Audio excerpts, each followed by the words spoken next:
petunjuk dari ibunya karena ibunya pernah berwasiat seperti itu. Akhirnya dia gali, setelah saya digali tidak ada jenazah. Ternyata dia diboyong oleh malaikat, ya kan, dibawa masuk ke surga. Itu gara-gara amalannya bulan Rajab. Apa amalannya? Setiap hari dia di samping menanggalkan pakaian kebesarannya, pakaian kebangsawanannya, tapi dia meninggalkan itu, dia pakai pakaian sederhana, dan setiap hari itu pula dia membaca surat Al-Ikhlas yang 4 ayat. Gampang loh. Bahkan apa? Pertanyaannya, apakah setiap hari, Bu? Cuma 12 kali loh kata kisah ini. Nanti kita lanjutkan di kitab yang lain. Ya, ini yang dikarang oleh Syekh Ali Jaber almarhum Al-Ghafur insyaallah. Kedahsyatan surah Al-Ikhlas ternyata seperti ini. Ini kita kadang-kadang tahu tapi kita segen, males ngamali. Betul apa tidak, Bu? Ibu-ibu yang dirahmati Allah, kita akan mendapatkan rumah di dalam surga sebagaimana dijelaskan dalam sebuah hadis sahih. Rasulullah bersabda, "Man qara'a qul huwallahu ahad hatta yahtimaha 'ashra marratin banallahu lahu qasran fil jannah." Faqala Umar bin Khattab, "Idan astaghfir ya Rasulullah." Faqala Rasulullah sallallahu alaihi wasallam, "Allah aksaru wa atyab." Siapa yang membaca surah Qul huwallahu ahad hingga 10 kali? Kalau kata Ali Jaber 10 kali, tapi akidah tadi berapa? 12 kali. Yang lebih banyak lebih banyak 12 aja, ya Bu ya. Karena ternyata 12 itu kan maknanya banyak. Kita sholat sunat yang 12 rakaat aja akan dibangunkan rumah atau bangunan di surga, betul nggak? Istana di surga. Udah tahu itu kan? 4 rakaat sebelum zuhur, kemudian 2 rakaat sesudahnya, kemudian apa lagi? 2 rakaat setelah maghrib, 2 rakaat setelah isya, dan 2 rakaat sebelum subuh. 12. Apalagi? Oh, ternyata kalimat la ilaha illallah 12 huruf. Apalagi? Nama Nabi kita Muhammad Rasulullah 12 huruf. 4 sahabat Nabi, mulai dari Abu Bakar Siddiq, Umar bin Khattab, Utsman bin Affan, Ali bin Abi Thalib, semua hurufnya 12. Oleh karena itu jangan tinggalkan lagi 12. Apa jangan tinggalkan? Baca Qul setiap hari di bulan Rajab 12 kali. Dari mana kita bisa tahu? Kisah tadi Ibu Abidah yang tinggal di Palestina ini. Tapi tidak dijelaskan bacanya habis apa? Tidak. Bacaan selama 12 ini mau dalam ibu naik motor juga boleh. Lagi naik motor, naik mobil, yang penting 12 kali. Lebih bagus.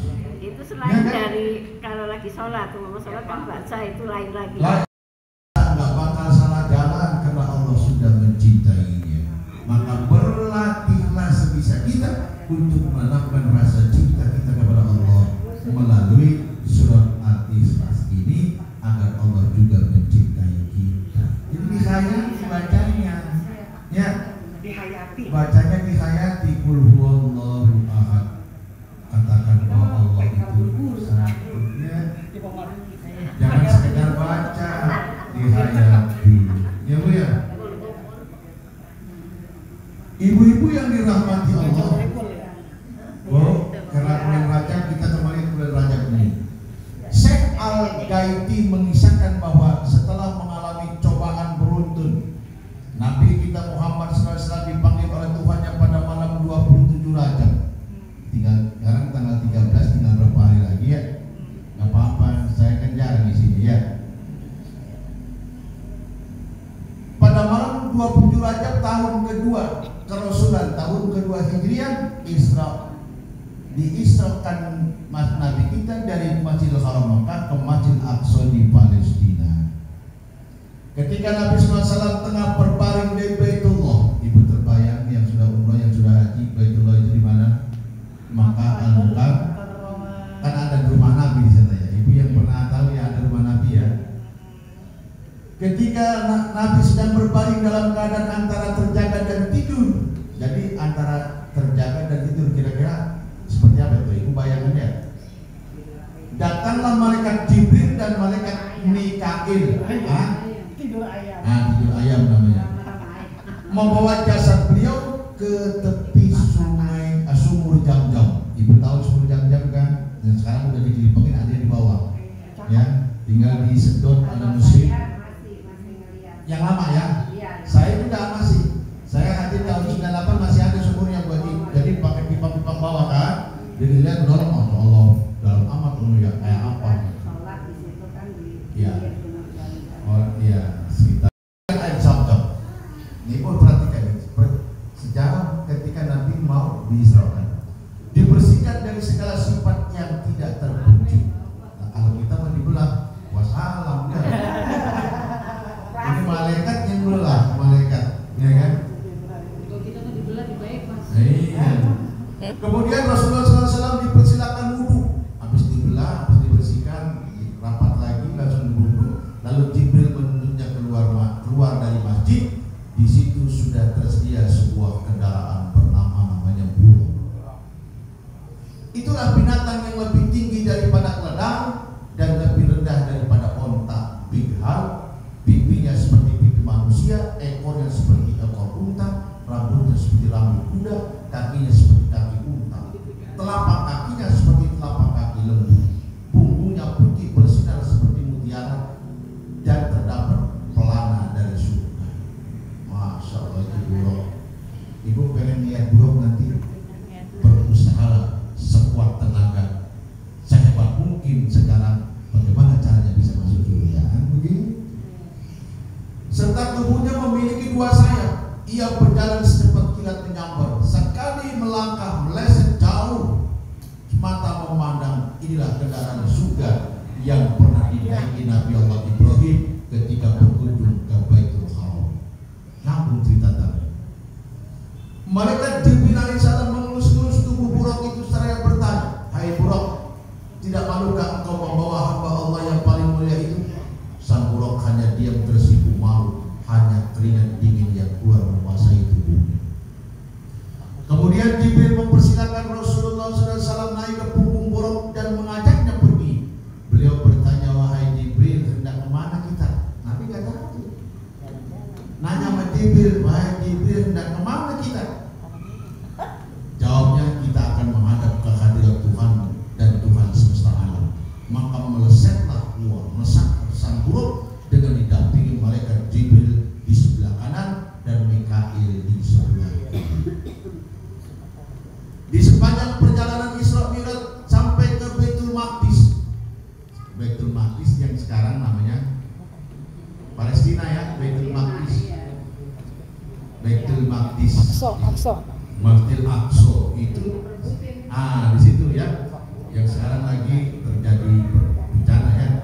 Di sepanjang perjalanan Isra-nya sampai ke Baitul Maqdis banyak sekali peristiwa ajaib yang diperlihatkan kepada Nabi kita Muhammad SAW. Yang pertama, sholat Nabi 2 rakaat di beberapa tempat. Tatkala perjalanan sampai di Taibah. Di Taibah ini Jibril alaihissalam mempersilakan Rasulullah turun dari punggung buruk agar mengerjakan sholat 2 rakaat. Kata Jibril, di kota ini kan engkau akan hijrah insya Allah. Dulu namanya Taibah. Habis Taibah menjadi Yasrib, terus Madinah. Sekarang Madinah. Kan udah abad dahulu ya dari Taibah menuju Taibah. Demikian juga ketika sampai di Gunung Tursina, tempat Nabi Musa pernah berkomunikasi dengan Tuhannya di Baitul Lail. Baitul Lail, tempat dilahirkannya Nabi Isa putra Maryam, dan di negeri Syria. Dan ketiga tempat ini Rasulullah SAW turun dari buruk dan mengerjakan sholat 2 rakaat. Di mana tuh? Di Palestina, Masjidil Aqsa. Diganggu iblis dengan obor yang terus berkelebat. Dalam perjalanan berikutnya Rasulullah SAW diganggu oleh setan iblis dengan mengacungkan nyala obor yang terus berkelebat ke kanan dan ke kiri. Jadi iblis itu dia selalu ngikutin. Jibril mengingatkan, "Wahai Rasulullah, itulah bisikan setan iblis yang sangat berbahaya. Maka kuajarkan sebuah doa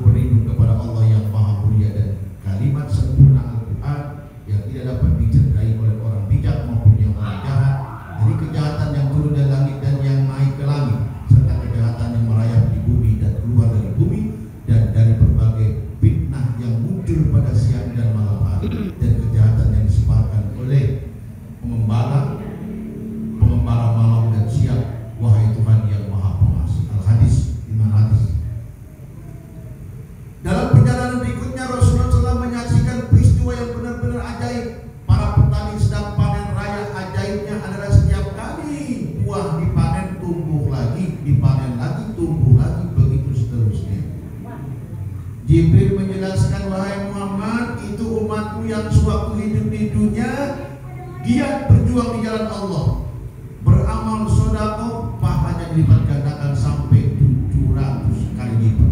Tidaklah sesuatu yang diinfakkan kecuali Allah menggantinya dengan yang lebih baik. Al-Quran mana? Masalul ladzina yunfiquna bi amwalihim kamathali habatin ambatat sab'a sanabila fi kulli sumratin mi'atu habah wallahu yudhibu liman yasha wallahu wasi'un alim. Orang yang bersedekah 1 rupiah dan dibalas dengan 10, ya, 10 dibalas 700 mi'atu habah, 1000, ya, jadi 7 amal dari lipat gandakan sampai 700 kali lipat. Tidak sesuatu yang menyimpangkan kecuali Allah menggantinya dengan yang lebih baik. Jadi itu balasannya. Itu Nabi lihat langsung. Berarti orang yang kalau benar-benar dia beramal sedekah dibalas 700 kali lipat. Makanya mohon maaf, ini terus terang aja, memang adanya begitu. Setiap pagi selain hari Senin sama Kamis puasa, itu jamaah masjid ditraktir terus ngobos edisi suatu. Orang-orang tidak pernah menyadari dia sudah meyakini dengan sedekah. Apa kata dia bilang? Bukankah Allah akan membalas? Saya keluarkan cuma 100.000, 150.000, 200.000. Nyarap pagi-pagi orang habis dari subuh semuanya. Tapi Allah balas sekali 700. Berapa banyak yang saya dapatkan? Untuk akhirat, tapi di dunia ini, Bapak Ibu, sudah terlihat dan terbaca. Itu tahu di mana-mana punya dia, betul nggak? Itu udah nggak boleh kita itu. Ntar aja tanggung, sekalian mandi, ntar aja tanggung. Keseringan begitu, ini akibatnya. Palanya remuk, udah pecah hancur, jadi lagi dipukul amalnya sendiri, dihancurkan lagi. Na'udzubillahi min zalik. Itulah balasan orang-orang yang suka menunda-nunda sholat fardu, ya. Bicara sholat fardu, bukan sholat sunnah. Kalau sholat sunnah mah dikerjakan boleh, nggak boleh, ya kan? Tapi sholat fardu nih hati-hati, Bu, ya, jangan dipermainkan. Makanya ketika kesempatan waktu itu ada, jangan tunggu sampai nanti, karena nanti bisa saja tidur keasikan kebablasan, kita lupa akhirnya sholat tertinggal. Orang yang dengan sengaja meninggalkan sholat fardu tanpa udzur syar'i, tidak berpergian jauh, tidak ada halangan lain atau tidak ada gangguan main sepatu atau mencret, hati-hati. Anda harus menyatakan dia tidak bisa membayar lagi. Hati-hati.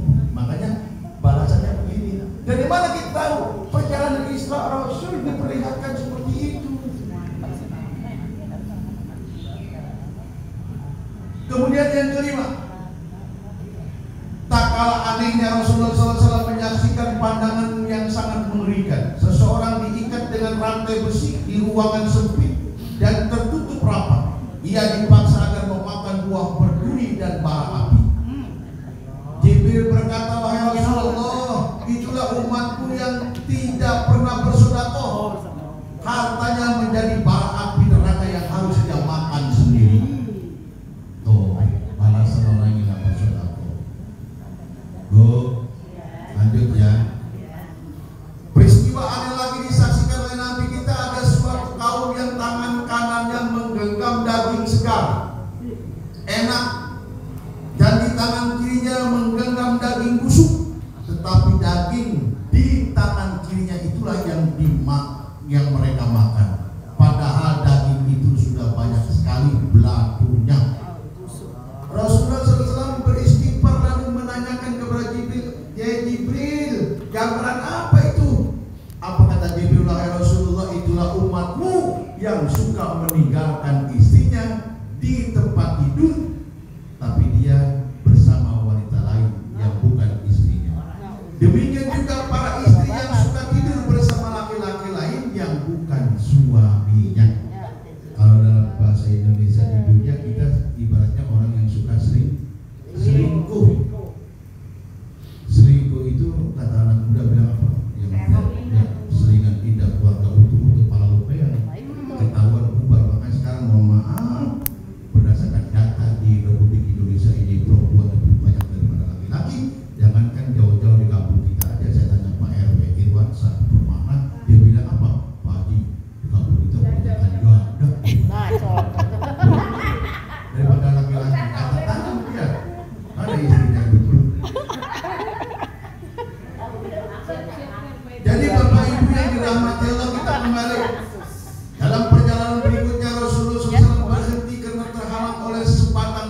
sangat berat.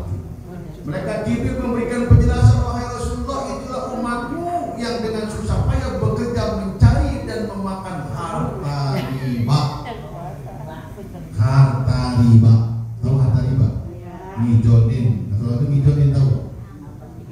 Rentenir, hati-hati. Makanya kalau umat Islam, orang Islam makanya nggak ada yang begini ya, yang utangin nggak ada. Tapi kalau orang yang non Muslim biasanya ada.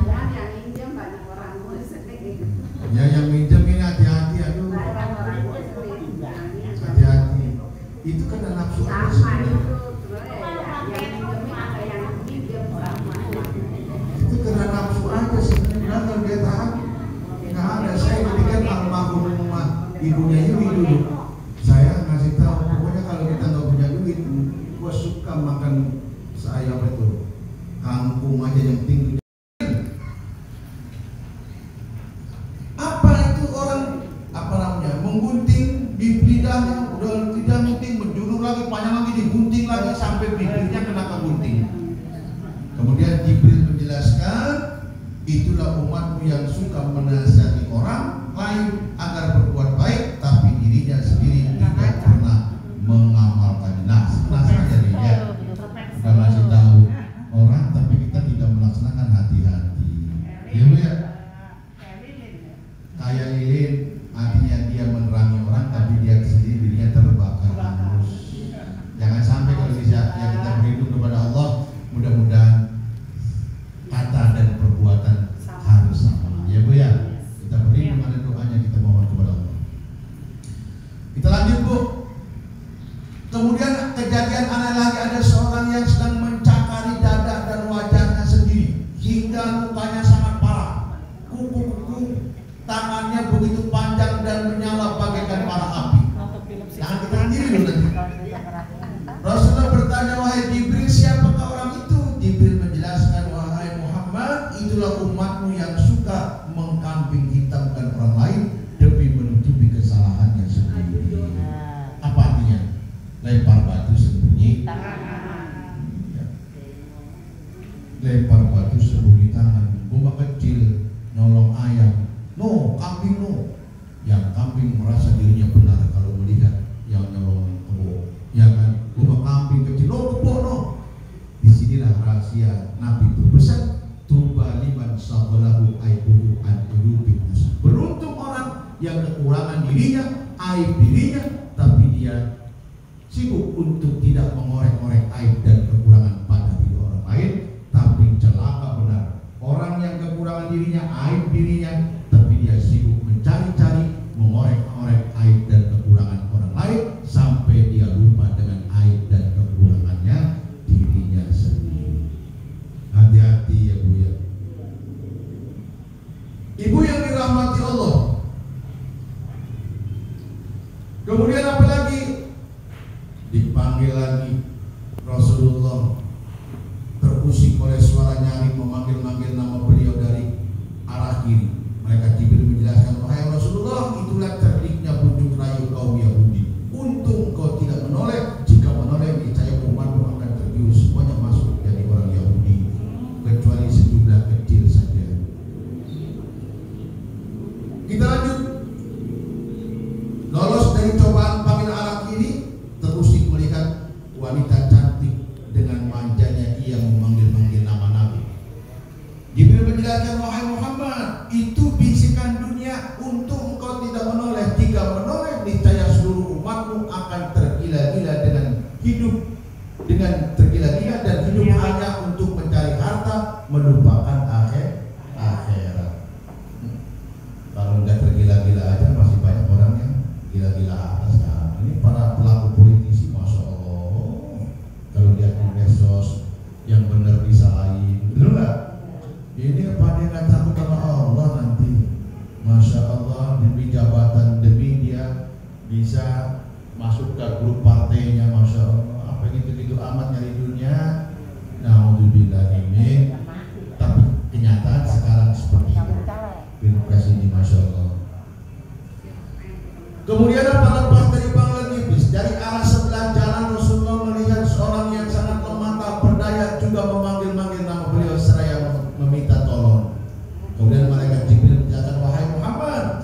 itulah hakikat dunia. Ia sangat lemah dan tak berdaya. Namun banyak juga di antara umatku yang suka memenuhi panggilannya, bahkan tergila-gila oleh gemerlapnya dunia dan melupakan kehidupan akhirat yang abadi. Bu, masih banyak lagi kisah-kisah tentang peristiwa perjalanan Nabi.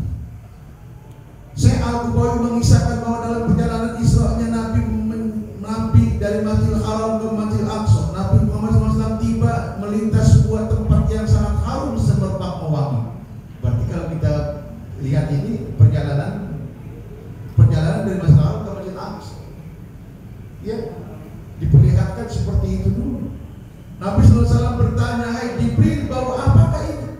Maka malaikat Jibril kemudian menjelaskan, "Wahai Muhammad, itulah harumnya ruh Masitoh dan dua orang anaknya yang merelakan jiwanya demi membela keimanannya." Masitoh adalah seorang jariah, budak perempuan milik Fir'aun. Ia rela menjadi budak demi menghidupi dua anaknya. Satu hari ketika Masitoh sedang nyisir rambut anaknya Fir'aun, ibu pernah dengar cerita ini, tiba-tiba sisirnya jatuh, maka diambilnya sisir itu seraya mengucapkan dengan menyebut nama Allah, semoga dia membinasakan Fir'aun. Mendengar kalimat itu yang asing di telinga itu, sang putri menegur, "Hai Masitoh, apakah kamu memiliki Tuhan selain ayahku?"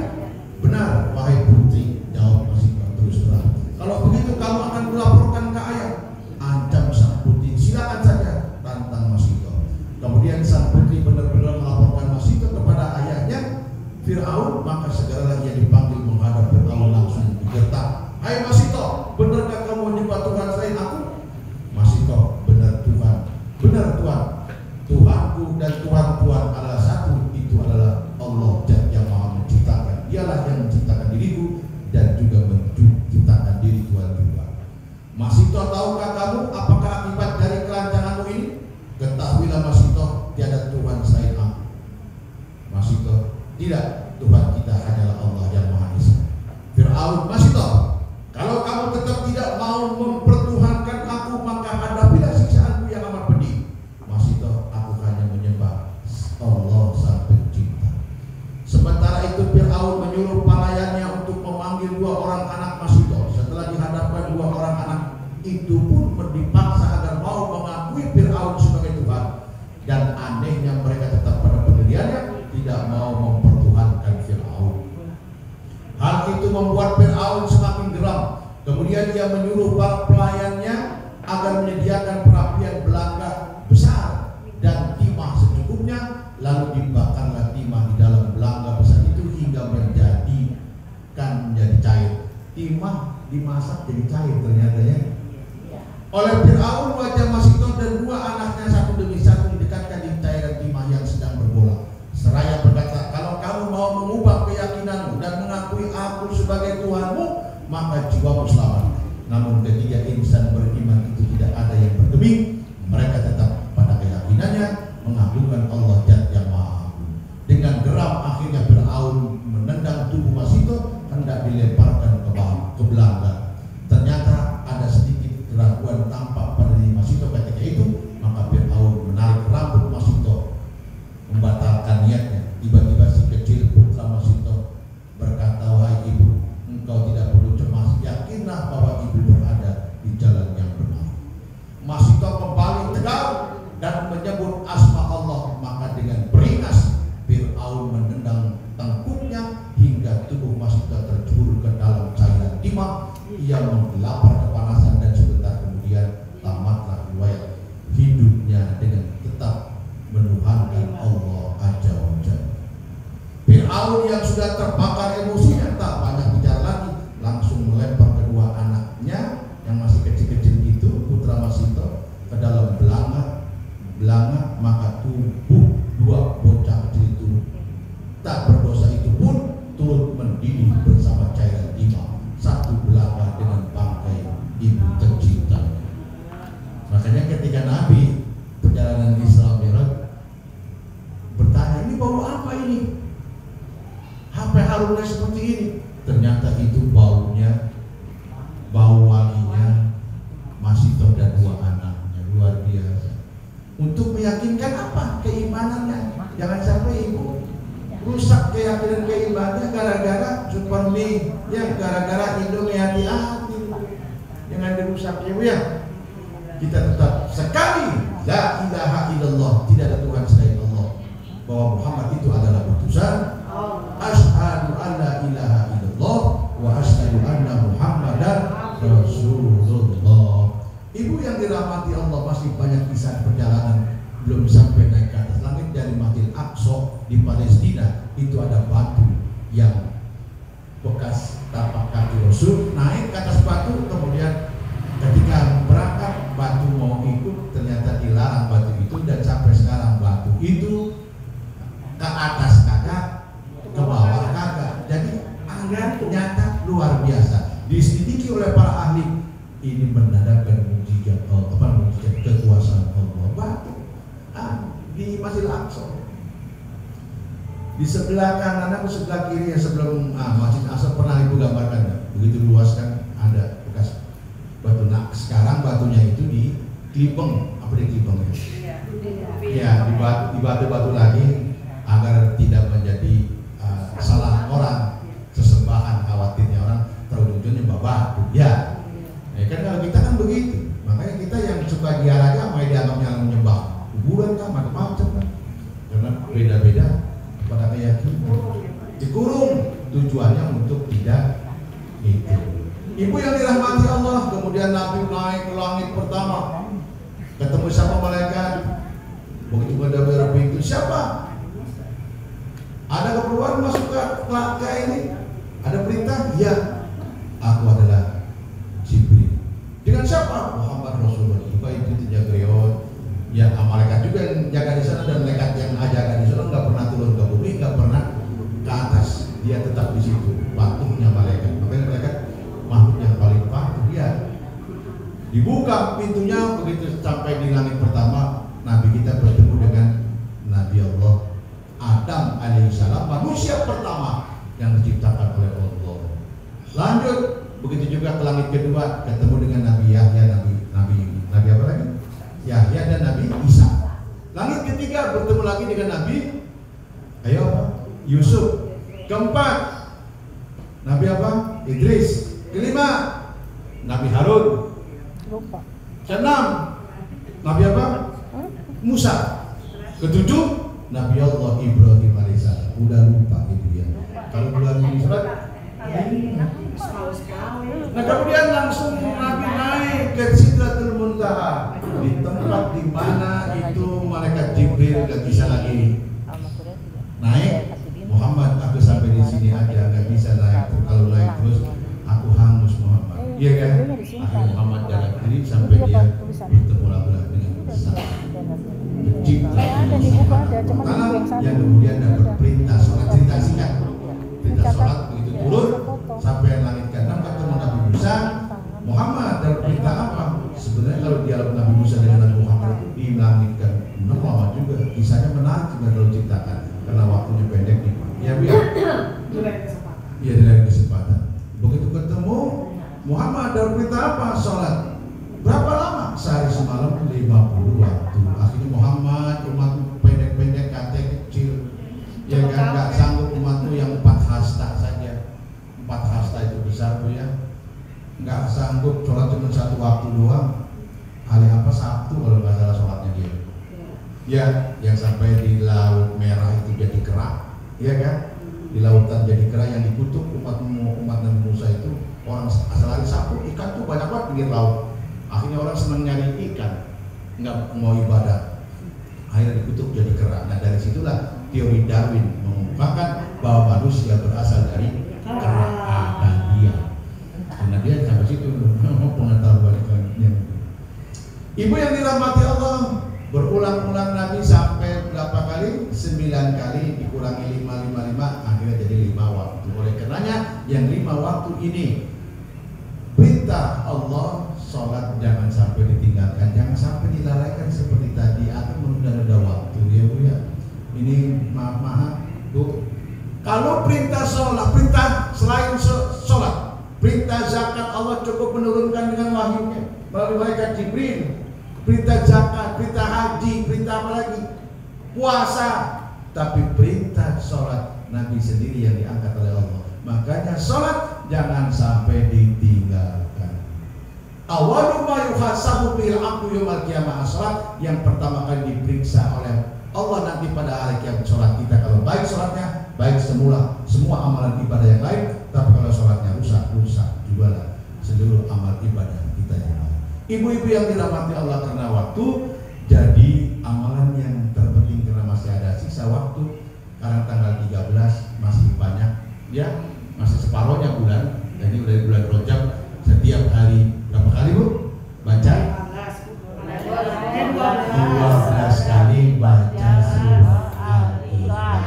Boleh dari bos seperti sekarang lagi naik motor mau kerja. Kami sambil jalan nih. Sambil jalan. Ya. Bismillahirrahmanirrahim. Allahu akbar. Allahu samad. Selesai.